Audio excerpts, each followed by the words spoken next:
Uma saudação a todos. Meu nome é Emerson Borges, sou bacharel em História e por mais de 20 anos fui ministro religioso.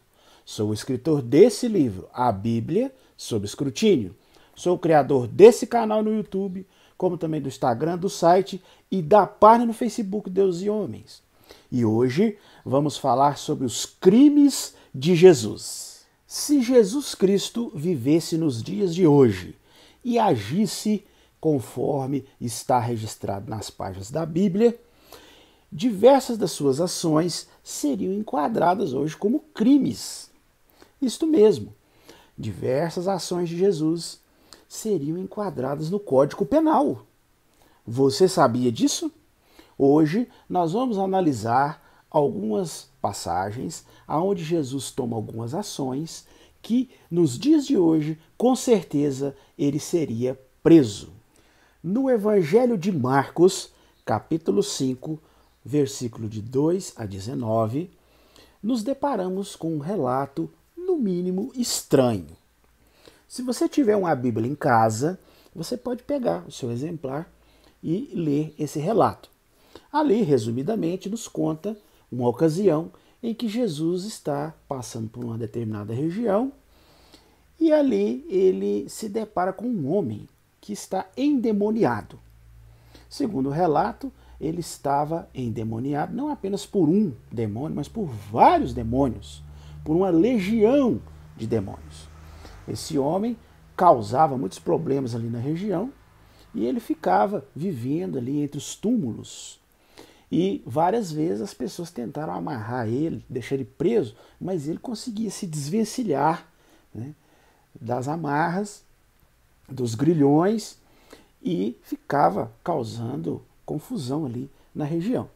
E Jesus se depara com esse homem e esse homem começa a falar palavras para Jesus, né, começa a questionar Jesus e Jesus resolve expulsar esses demônios, essa legião de demônios que estava nesse homem.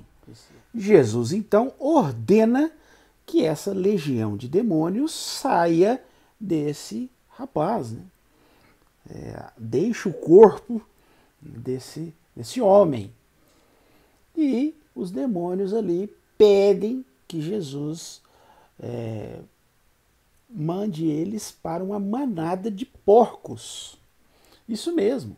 Se você observar aí no relato, os demônios rogam a Jesus para que envie eles do corpo desse homem para os corpos dos porcos.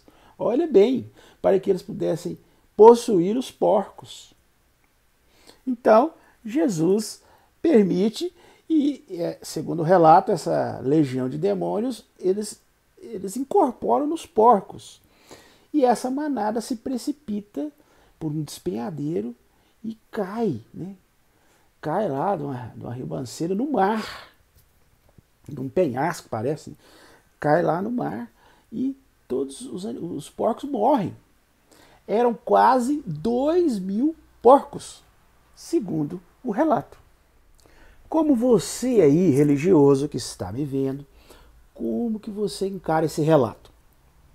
Acha isso um relato normal? Pense bem, né? Um homem que nenhuma cadeia segura, né? Com uma legião de demônios, eles tentavam amarrar ele em grilhões, em correntes, em cadeias, e ele se soltava de todas elas.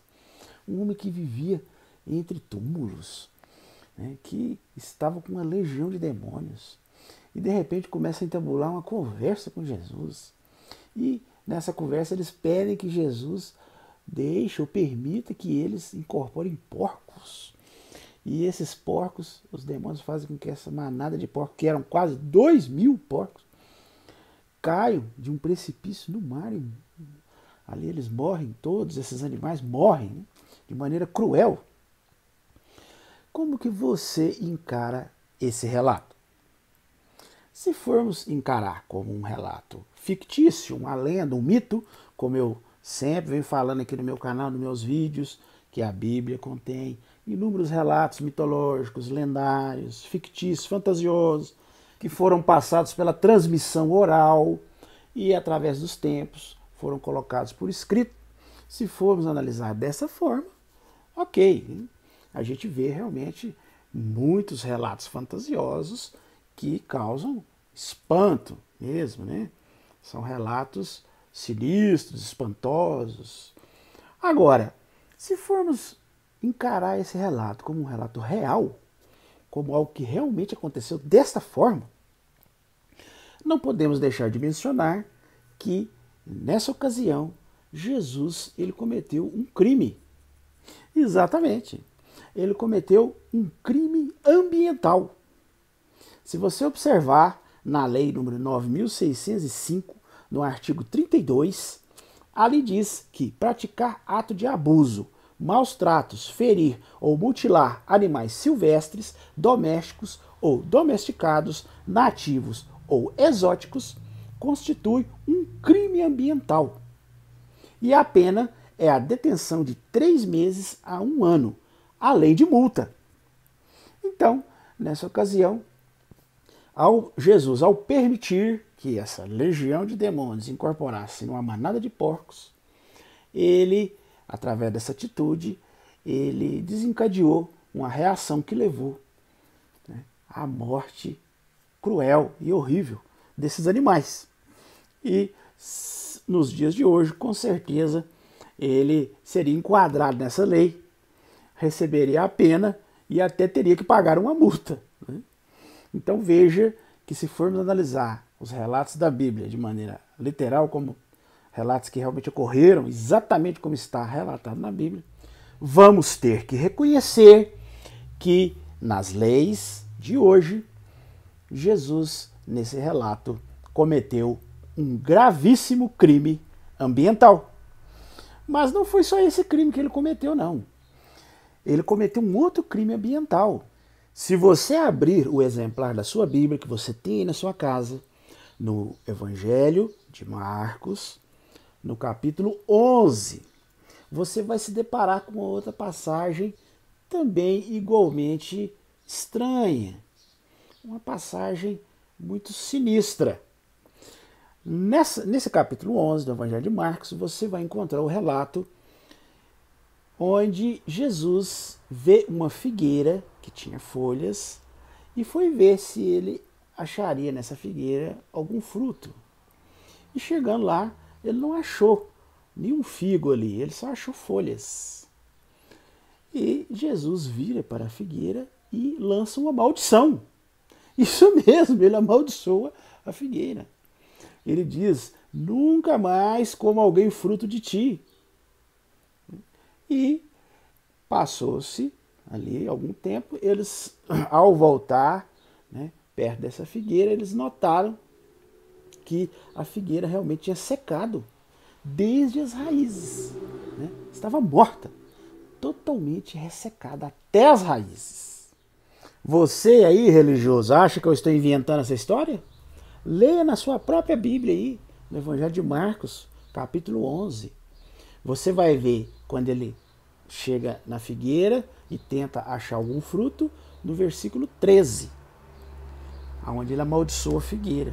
E no versículo 20, né, passado algum tempo, eles voltam ali e realmente a figueira está totalmente morta, ressecada.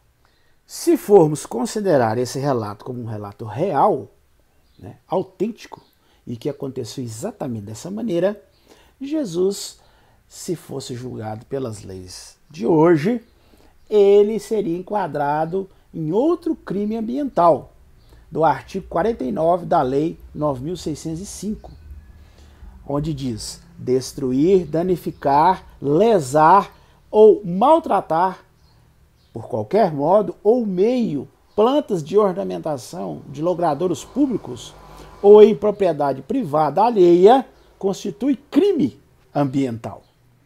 Portanto, mais um relato aonde Jesus, se julgado nas nossas leis de hoje, seria condenado, teria que pagar multa e provavelmente seria preso.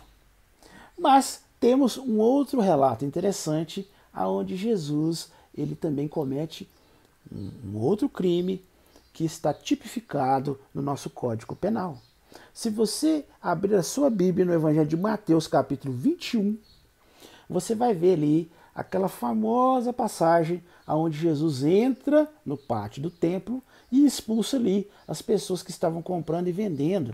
Inclusive tombou as mesas dos cambistas e as cadeiras dos comerciantes que estavam ali. É um relato muito conhecido, né? Mas se você quiser ler o relato na íntegra na sua Bíblia, está registrado no Evangelho de Mateus, capítulo 21.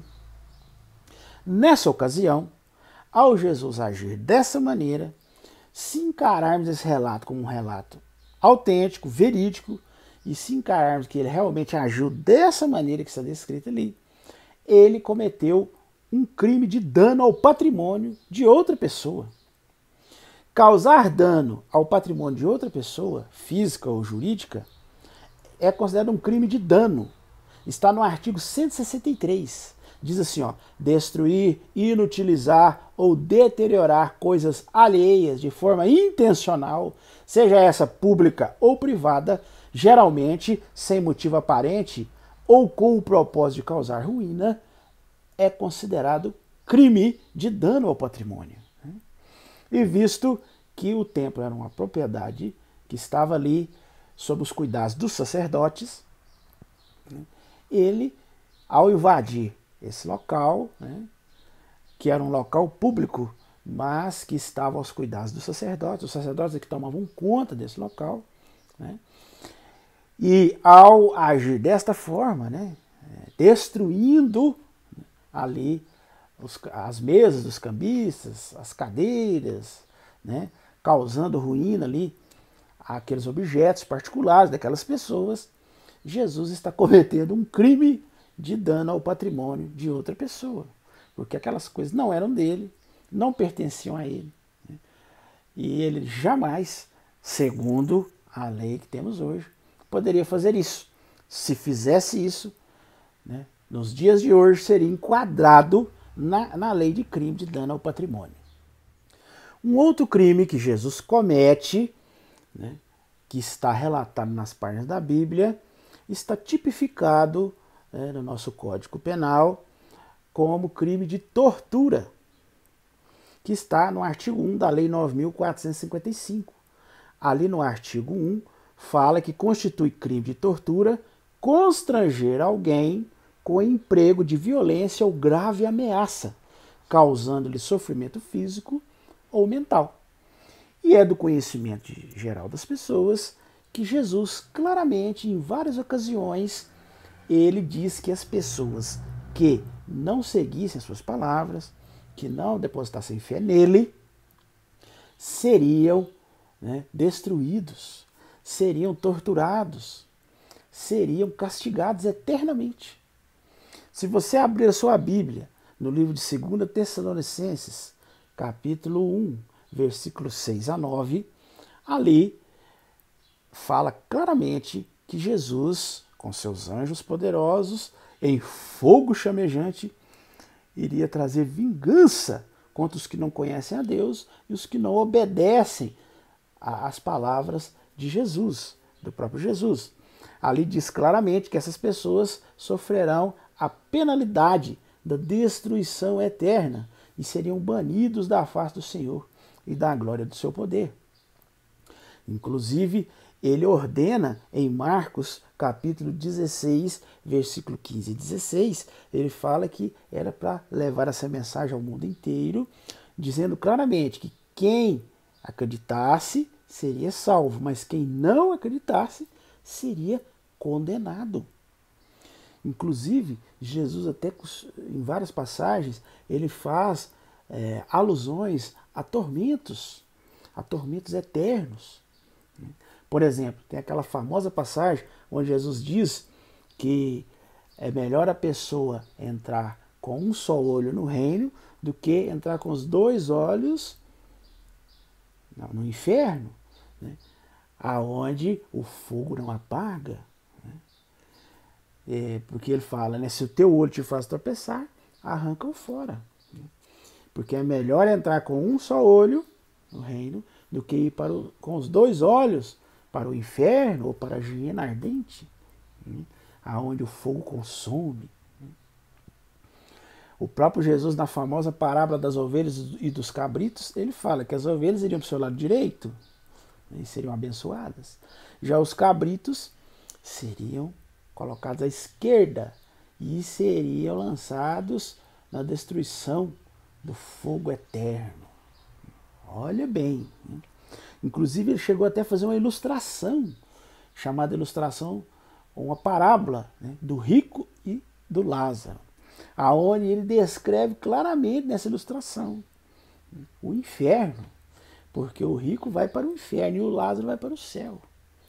E ali o rico fica ali em angústia, né, naquele lugar, sofrendo, né, sendo queimado, sofrendo tortura.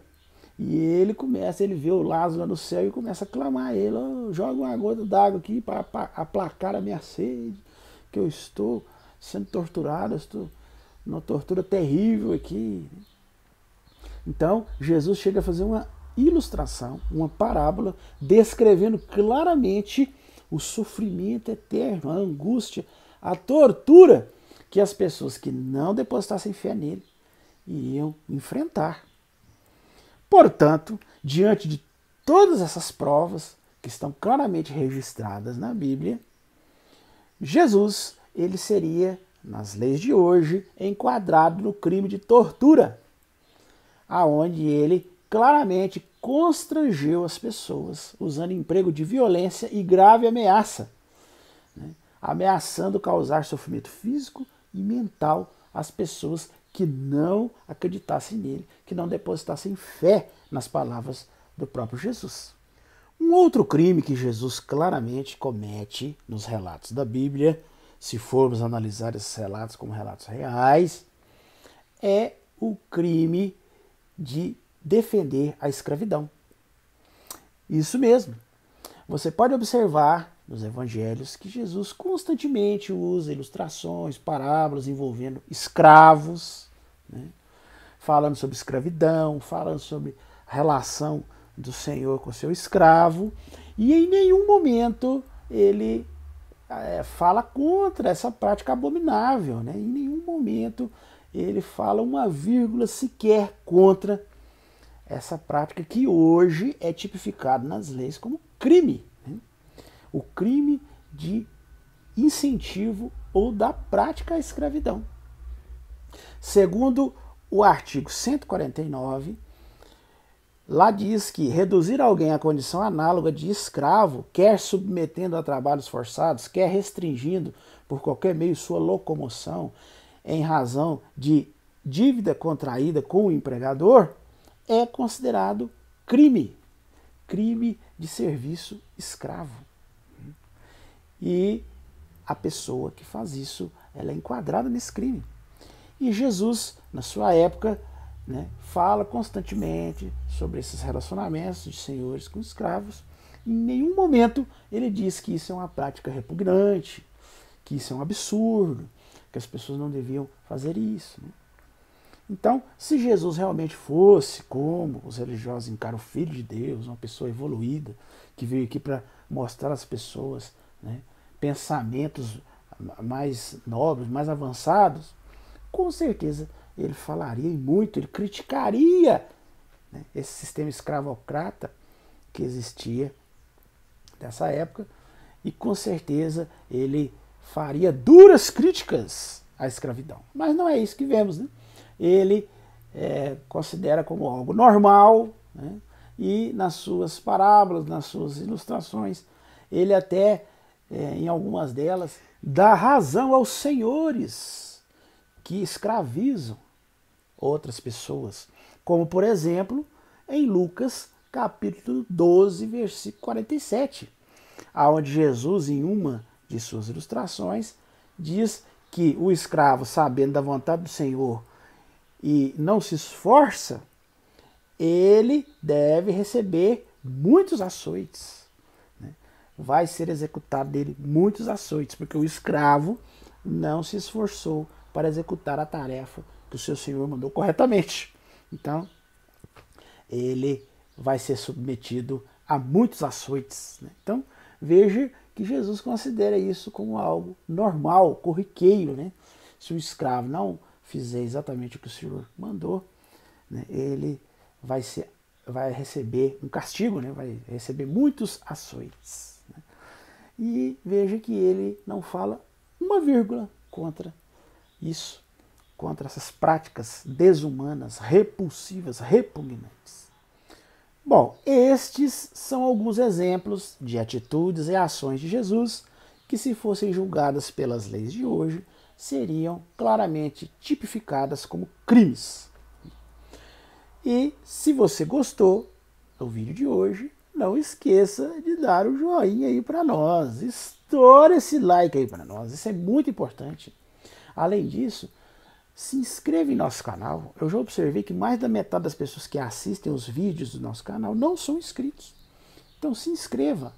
Tá vendo esse quadradinho aqui, ó, que tem aqui no cantinho aqui do lado? Clica nele. Se inscreva em nosso canal. E não apenas se inscreva, mas acione o sininho de notificações. Toda semana a gente faz um vídeo novo. E você acionando o sininho, assim que a gente subir o vídeo, você será notificado. Além disso, diga aí o que você achou do vídeo, comente, compartilhe com seus contatos. Se você desejar adquirir o meu livro, eu vou deixar, como sempre, aqui na descrição do vídeo os links aonde você pode adquirir meu livro. Meu livro é vendido nos principais sites de venda online do Brasil, como a Livraria Cultura, Saraiva, Amazon, Submarino e até mesmo no meu próprio site. Você pode acessar meu próprio site, que é www.deusehomes.com.br, e adquirir o meu livro diretamente do meu site. E se você desejar assistir outros vídeos do nosso canal, eu vou deixar, como sempre, aqui na descrição os links dos mais de 60 vídeos que nós já fizemos em nosso canal. No mais, eu desejo uma excelente semana a todos e até nosso próximo vídeo.